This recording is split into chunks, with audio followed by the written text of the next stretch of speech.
சற்று முன் ஒரு செய்தி கிடைத்திருக்கிறது, என்னவென்று பார்க்கலாம்.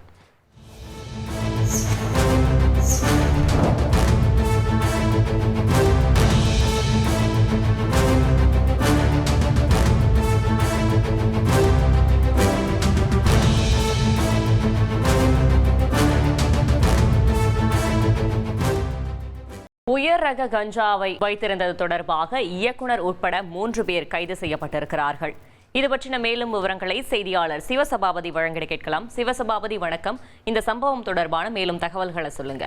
சமீப காலமா பாத்தீங்கன்னா கேரள திரையுலகத்துல பாத்தீங்கன்னா இந்த கஞ்சா போதைப் பொருள் இது அதிக அளவுல பயன்படுத்துறது அப்படின்னு சொல்லிட்டு மிகப்பெரிய ஒரு குற்றச்சாட்டு எழுந்த நிலையில் நேற்று இந்த போதை ஒழிப்பு போலீசாருக்கு கிடைத்த ரகசிய தகவல் அடிப்படையில கொச்சியில ஒரு அடுக்குமாடி குடியிருப்பை இவங்க போய் சோதனை செய்யறப்போ அந்த அடுக்குமாடி குடியிருப்புல பாத்தீங்கன்னா 1.6 கிராம் உயர் ரக கலப்பின கஞ்சா கைப்பற்றப்பட்டிருக்கு. அப்ப அங்க இருந்தவங்க பாத்தீங்கன்னா அதாவது கேரளாவில் பிரபல இயக்குனர் அவரும் கூட சேர்ந்து மற்றொரு இயக்குனரும் இதுல இருந்திருக்காங்க. இதுல பாத்தீங்கன்னா அந்த பிரபல இயக்குனர் பாத்தீங்கன்னா மஞ்சுமல் பாய்ஸ் படத்தை நடிச்சுக்கிறதோட மட்டும் இல்லாம பாத்தீங்கன்னா ஆலப்புழா ஜிம்கானா அப்படிங்கிற ஒரு சமீபத்துல வெற்றி திரைப்படத்திலையுமே அவர் இயக்கியிருக்காரு.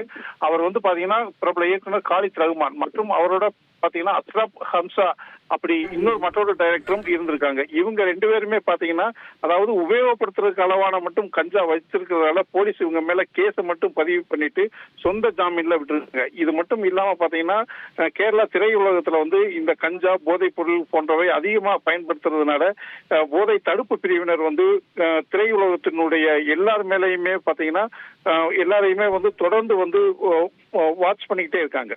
தகவல்களுக்கு நன்றி சிவசபாபதி. உங்கள் தந்தி ஒன் தொலைக்காட்சியில் கர்ணன் தினமும் மாலை 5 மணிக்கு காண தவறாதீர்கள்.